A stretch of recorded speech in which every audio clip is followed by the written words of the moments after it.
MLA থেকে মন্ত্রী হয়ে গোটা জেলা নিয়ে সন্ত্রাস কেন জবাব চাই, জবাব দাও। জবাব চাই, জবাব দাও।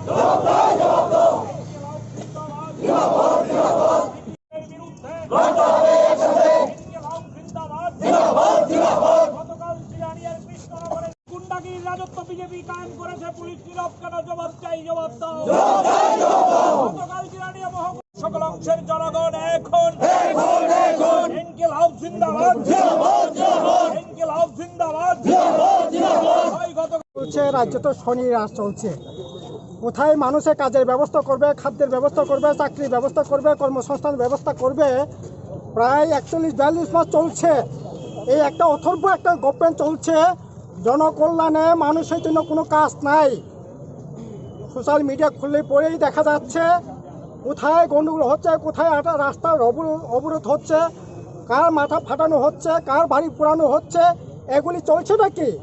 এই তো শনি রাজ চলছে, এটা বেশি দিন চলতে পারে না। আর শাসক গোষ্ঠী যদি মনে করে, সরকার এবং শাসক তারা যদি মনে করে গুন্ডামি করেই রাজ্য শাসন করা যাবে, মানুষকে শাসন করতে পারবে, তাহলে ওরা মূর্খের স্বর্গে বাস করছে। আক্রমণ যত হবে, প্রতিরোধ হবে, আন্দোলন হবে। 68 সালের অভিজ্ঞতা রাজ্যের মানুষের আছে, ছেড়ে দেওয়া হবে না, ছেড়ে দেওয়া হবে না। এই করে মানুষের উপর আক্রমণ করে, গণতন্ত্র জবাই করে এইভাবে চলবে? বিজেপি শিক্ষা নেওয়া উচিত, গভর্নমেন্টকে শিক্ষা নেওয়া উচিত। আজকে আইপিএফটি বিজেপি পাহাড়ে কি অবস্থা, হ্যাঁ? 2018-এর পর যে বিজেপি, যে আইপিএফটি পাহাড়ে একেবারে মানে কি বলবো, ভয়ঙ্কর একটা স্বৈরাচারী সন্ত্রাসের রাজত্ব কায়েম করেছিল। আজকে কি দেখছি আমরা? এই দশাই হবে সমতল এলাকা রাজ্যতেও, বিজেপি এই দশাই হবে। কাজে অনুরোধ করব, এটা বন্ধ করুক। মানুষ বন্ধ করবে, মানুষই বন্ধ করবে। বিপ্লব দেব স্বরাষ্ট্রমন্ত্রী সম্পূর্ণ চরম ব্যর্থতার পরিচয় দিয়েছে। কাজেই এরকমভাবে চলতে পারে না। মানুষের কাজ হবে, আরে আপনাদের মন্ত্রী হবে, শান্তি হবে।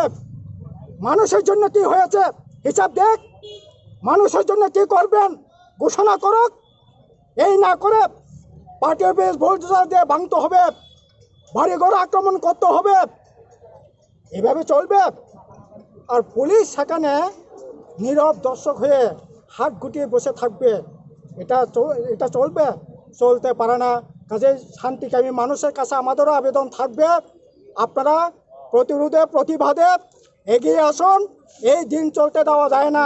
ত্রিপুরা রাজ্যে শান্তি, ত্রিপুরা জাতি উপজাতি ঐক্যের ত্রিপুরা, এখানে এই করেই আমরা এগিয়ে চলছি। কাজেই আমাদের এই প্রতিরোধ চলবে। শান্তি মানুষের কাছে আমাদের আবেদন থাকবে, এগিয়ে আসুন। ঘরে চুপচাপ করে বসে থাকা নয়, রাস্তায় নামুন, বেরিয়ে আসুন, প্রতিরোধে দুর্গ গড়ে তুলুন। নাহলে এই শয়তানদের কাছ থেকে মানুষকে বাঁচানো যাবে না। কাজে এটাই আবেদন থাকবে। সকলকে ধন্যবাদ।